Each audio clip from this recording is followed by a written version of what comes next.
Bismillahirrahmanirrahim. Today in physics for class 10 we will study about the first equation of motion in kinematics. As we have studied earlier कि किसी भी body के change of state को हम motion कहते हैं, like driving, cycling, walking etcetera. ये सब एग्जाम्पल्स हैं मोशन की. और मोशन डिस्क्राइब होता है in terms of displacement, distance, velocity, acceleration, time and speed. In quantities के रिलेशन को हम इक्वेशंस ऑफ मोशन कहते हैं. आज हम फर्स्ट इक्वेशन ऑफ मोशन को डिराइव करेंगे. फर्स्ट इक्वेशन ऑफ मोशन क्या है?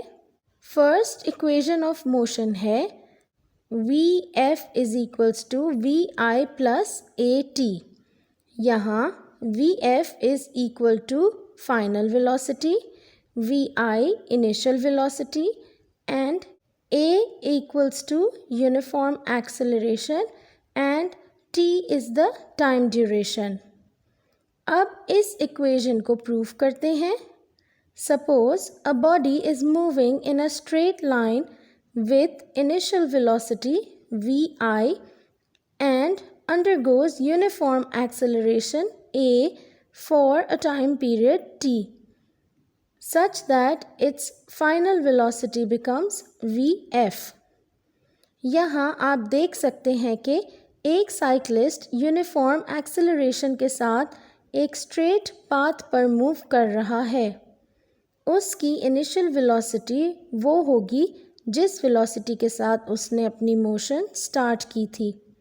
एंड जब उसने एक सर्टेन टाइम पीरियड में एक सर्टेन डिस्प्लेसमेंट कवर किया तो एट द एंड जो उसकी वेलोसिटी होगी उसे हम फाइनल वेलोसिटी कहेंगे.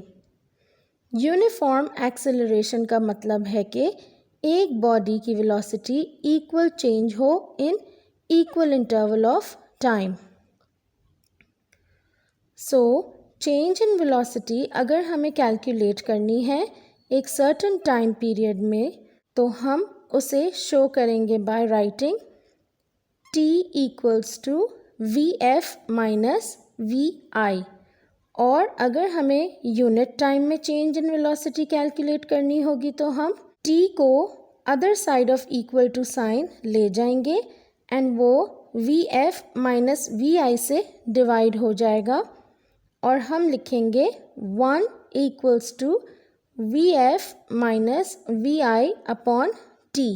हम अपने प्रीवियस लेक्चर्स में ये स्टडी कर चुके हैं कि change in velocity in unit time को हम rate of change of velocity भी कहते हैं और rate of change of velocity का नाम एक्सेलरेशन है. देयरफॉर यहाँ rate of change of velocity यानी Vf माइनस Vi को हम एक्सेलरेशन A के इक्वल लिख सकते हैं. Meaning A equals to Vf minus Vi. और अगर ये यूनिट टाइम में होगा तो हम डिवाइडेड बाय T लिखेंगे. So A equals to Vf minus Vi upon T. और अगर t इक्वल टू के राइट हैंड साइड पर डिवाइड हो रहा है एंड हम इसे लेफ्ट हैंड साइड पर जब ले जाएंगे तो ये a के साथ मल्टीप्लाई हो जाएगा and the equation will become Vf minus Vi equals At. इसको जब रीअरेंज करेंगे तो हमारे पास इक्वेशन आ जाएगी Vf equals to Vi plus At. Vf को हम इक्वल टू के एक साइड पर रहने देंगे एंड Vi नेगेटिव है इसलिए ये इक्वल टू के दूसरी साइड पर जाकर At के साथ ऐड हो जाएगा and we will get Vf equals to Vi plus At. This is the first equation of motion that is Vf equals to Vi plus At.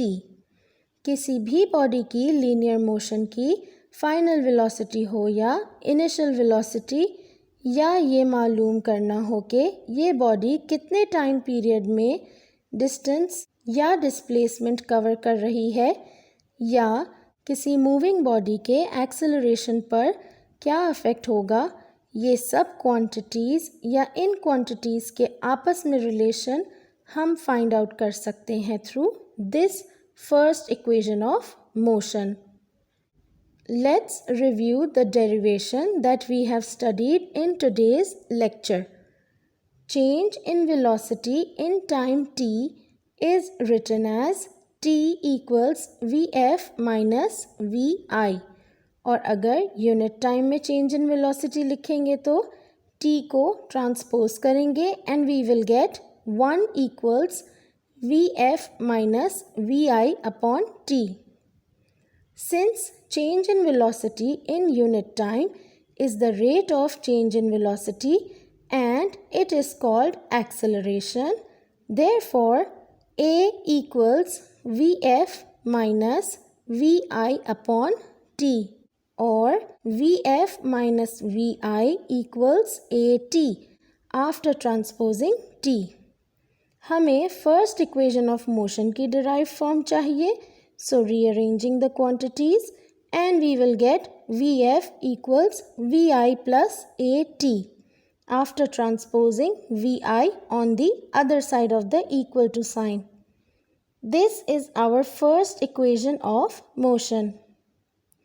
I hope that the derivation of the first equation of motion is clear to you. Thank you.